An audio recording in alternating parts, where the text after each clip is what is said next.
Hi everybody, thanks for watching this. I wanted to tell you this is a little time sensitive. Greetings dear ones, I'm Kryon of Magnetic Service.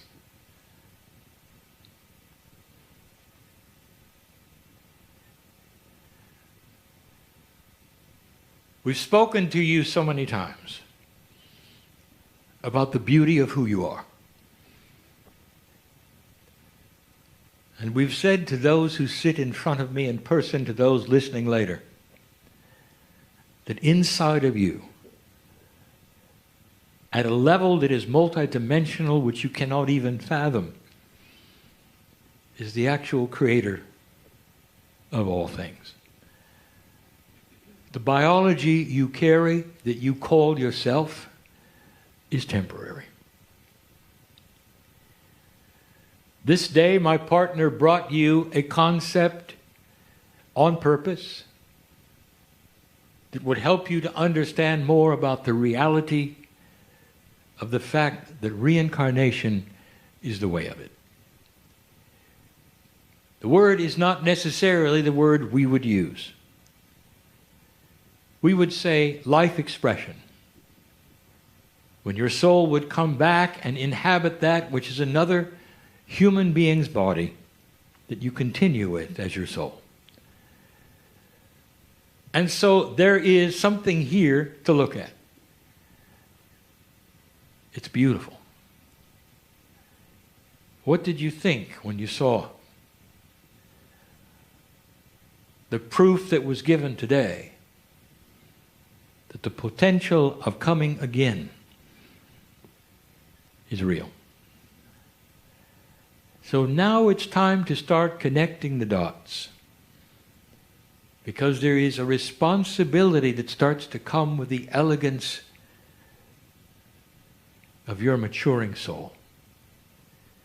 I'm going to call this channel Soul Stewardship. You've got to start understanding and cognizing the truth of the fact that you're ancient. Question, for you to use spiritual logic. If you come back again, and you're a human again, is it an accident? The answer you would give is it's obviously not an accident. It's the way things work. Next question. If it's the way things work, there has to be a working plan. Would you agree? If there is a working plan, then you have to ask, who is working the plan? Where did it come from? Is it this way by accident? No, it's this way because it's planned. If there is a plan, what kind of a plan is it? And the answer is a benevolent one. One that knows who you are. The thing that we have approached before that is so difficult for you. A question was asked this very day that my partner could not answer, and so I will. What is the distance of time from the death of the human being that has your soul to the time when you will come back and inhabit yet another body with the same soul? What's the distance of time in reincarnation? And this is where it gets good. Dear ones, there is no rule that says you have to stay away. There's no rule that says you have to come back at a certain time, a certain place. There are no parameters that are spiritual that says there's got to be a rest period. That's funny. Instead, you wait for your karmic group to have the right time and the right place so you'll be back in a benevolent way and do what you came to do. And sometimes that means that if you left too soon, the group has to grow up and you'll come back later. Sometimes those in the group have to pass away and reincarnate so you can reincarnate with them. Your time frame, therefore, is dependent upon what happens on the planet, not on rules. Now, I want you to analyze this for a moment, because this is a benevolent plan. It is not one that adheres to certain kind of spiritual doctrine that says this must be and this must be. It is one that celebrates the soul's returning to the planet. Now this is all starting to shift. It's all starting to change. The shift that we have talked about, that my partner teaches, is real. I am here, talking to you in this way, in this channeling way, because of the shift. There would be no Kryon if you didn't make it. And yet I came in 26 years ago, before the potential. And the reason for this is we could see the wild cards in progress. Those who will notice that I showed up just about the time that the largest wild card occurred. And that is the fall of the Soviet Union. That really took the energy out of World War III. There are still those, even after it didn't happen, that are trying to rekindle the idea of another war. So invested in an old energy that for eons ramped itself up to go to a certain ignite point. And it's something that they say has to happen, and yet it didn't. Dear ones, the shift is real. And with the shift comes many things that my partner has discussed, but not this one. Soul stewardship. For the first time, dear ones, you start to cognize, to understand the system. I would like to explain something to you. An old system of unawareness has you reborn into the planet to start over. The only things that you bring in akashically are slight remembrances that will trigger certain actions or make you fear or perhaps make you successful. So they are energetic in the fact that you remember that which you did. And it either helps or hinders, but it's a lesson. In that old energy, you literally will start again, make all the mistakes again, until you come to the end of your life. And if you're metaphysical, you'll say what you're saying today. This is my last time, you will say. And of course it won't be. But you're tired, because you had to go through it yet again. Dear ones, the shift has changed it all. The very paradigm of soul return is going to carry different attributes. Don't be shocked when I tell you that these attributes are going to be greater awareness, more benevolence, a more mature and elegant countenance. Listen to this. We've said this before, but it's time you really understood it. Karma is no longer needed. It worked in the past, but it is a blind energy of unfinished business. It's not elegant. It simply pushes and pulls. It is responsible for so many things that you see, perhaps you didn't even understand. Why would you have families of generations of firemen, of policemen? Because they have done it, they've come in again, the karma is to continue it. They know it so well that they fit into the groove. Their parents did it, they'll do it, their sons will do it. This is karma. Other kinds of karma is blind energy that will push and pull unfinished business, where you'll go someplace and do something to accomplish a goal. A goal that seems to be something you must do. You're driven and nobody can figure out why. Or to make things right, or to do something that is something you tried and failed in a past life, and here you come to do it again and make it work. That's karma. And we told you, you don't need it. 26 years ago, the first communication, we said, this is an old energy system, and you no longer need it. We said instead there's going to be a more elegant system of remembrance. Instead of a blind system of energy, there's going to be a wonderful, elegant system of remembrance. Let me tell you about what happens to every old soul that is listening to this and in this room. All of you. My partners included. All of you. There come a time when you will leave this planet appropriately. And when you do, the time of return will completely be dependent on those things around you and those that you have chosen to be with the next time. And when you arrive, dear ones, literally, at the birth canal, the first breath, there is going to be a feeling in every cell that says, I'm back.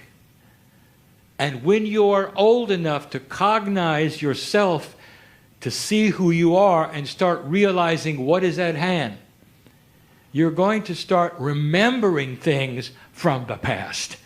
Not things that are chapter and verse, but wisdom.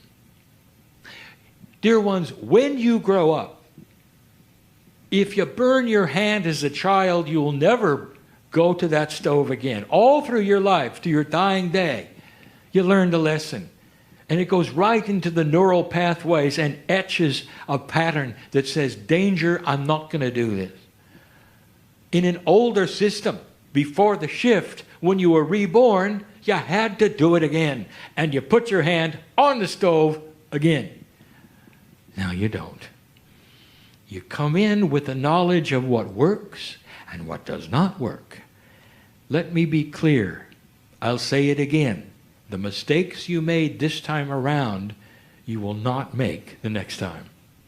There will be an intuitive, innate sense of how to make things work and where to go.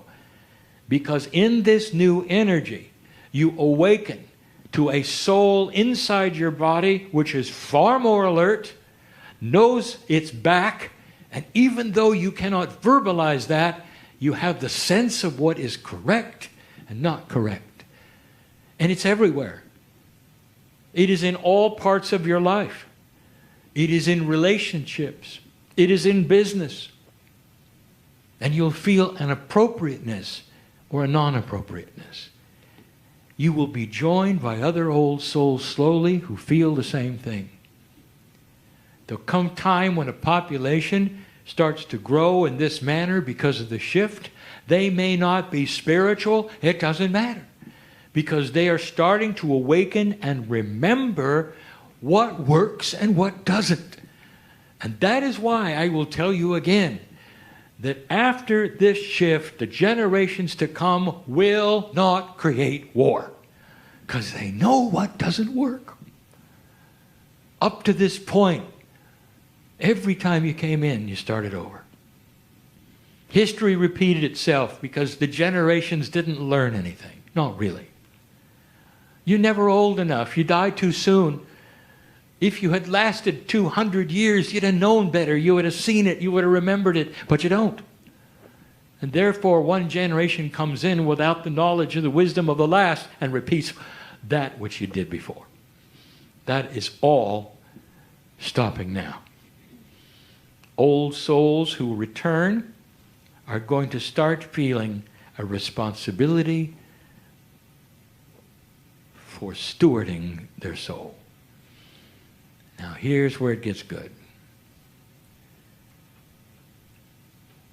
I told you that in the cave of creation, you pick up the information that you had before that was Akashic, and then you come in again and you continue.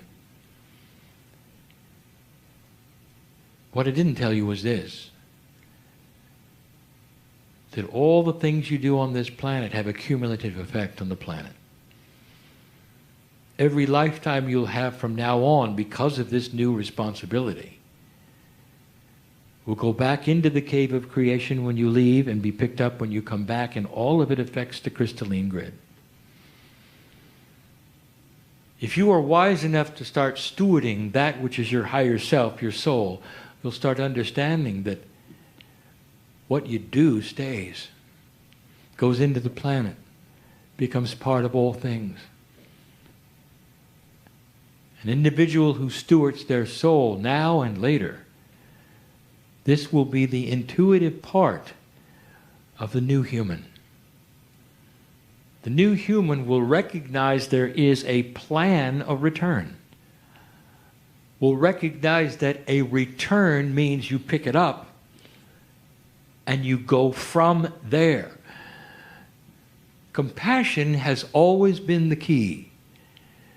A more elegant kind of living is one where you start etching new patterns, not only for your lives to come, but for your children. For they start to pick up the patterns that you show. You know this. This gets right down to how you live. And we say it again to all of you. Right now, how do you feel about others around you in this society? Common things. How do you feel? In a very linear way, you go to a very high-quality restaurant, you dress up.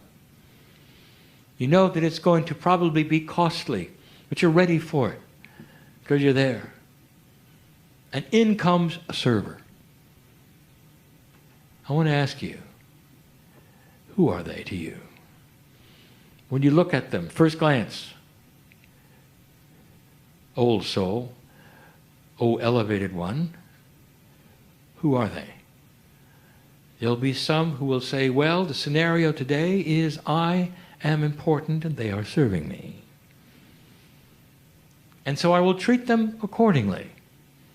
They're the servers, I'm the servee. This is the energy you were taught. This is the energy that prevails in a linear fashion. This is what is expected, even by the one who is serving. But an elegant old soul who knows how things work and is stewarding the soul emotion, that which gets etched into the crystal, into the planet, will see that server just like them. And the server has the peace of God which is just as beautiful as yours. And there is no separation, even for the elegance of the dinner or the cost of it. The server then becomes part of the family. You can even imagine the server sitting down at the table and enjoying the meal with you. This is a minor example of what we're speaking of.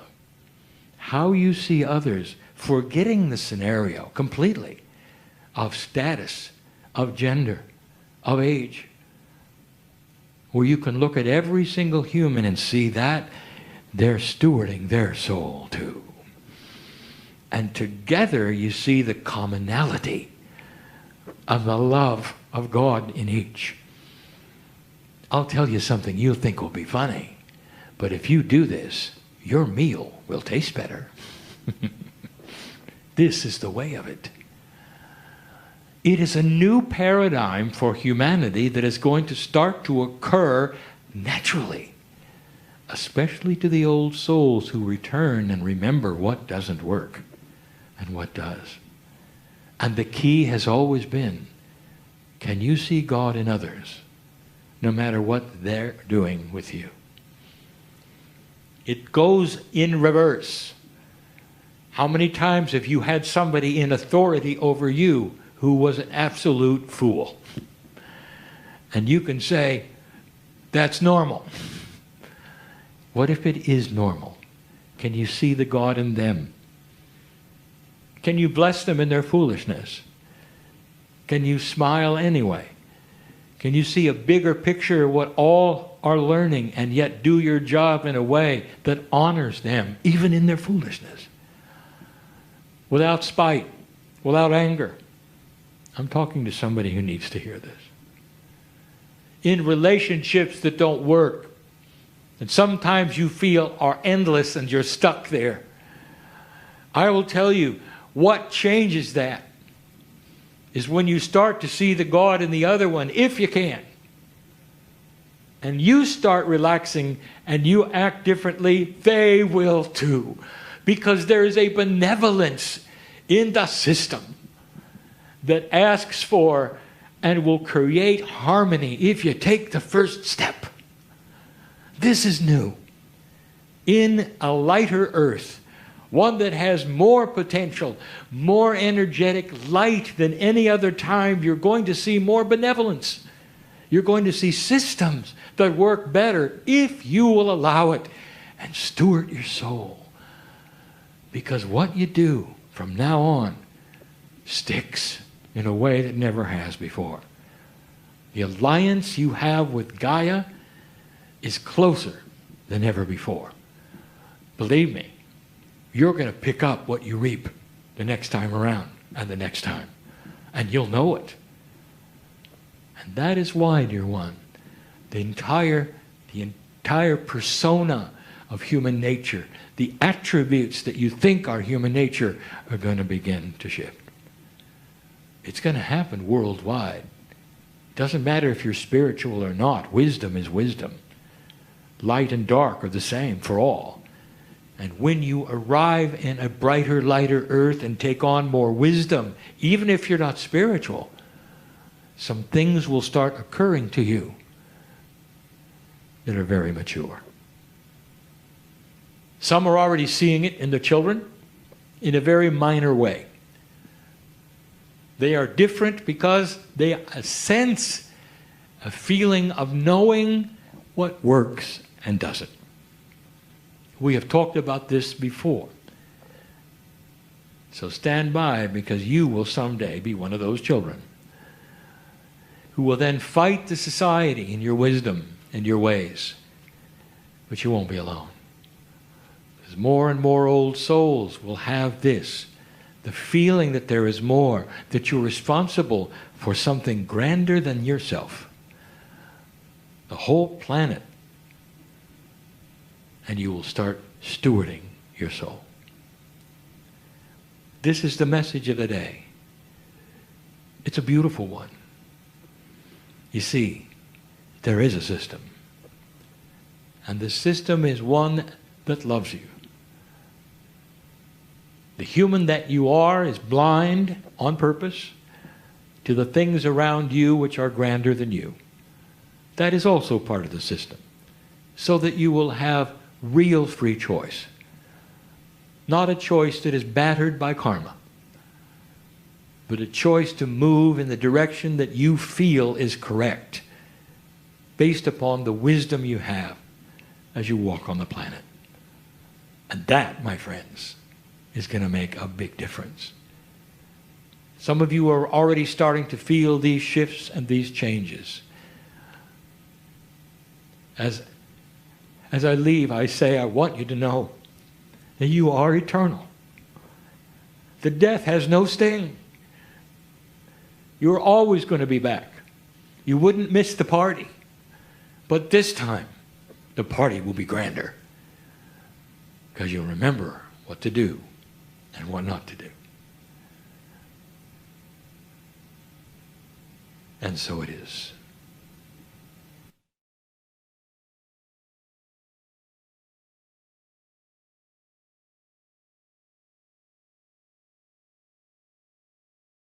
Hi everybody, thanks for watching this. I wanted to tell you this is a little time sensitive.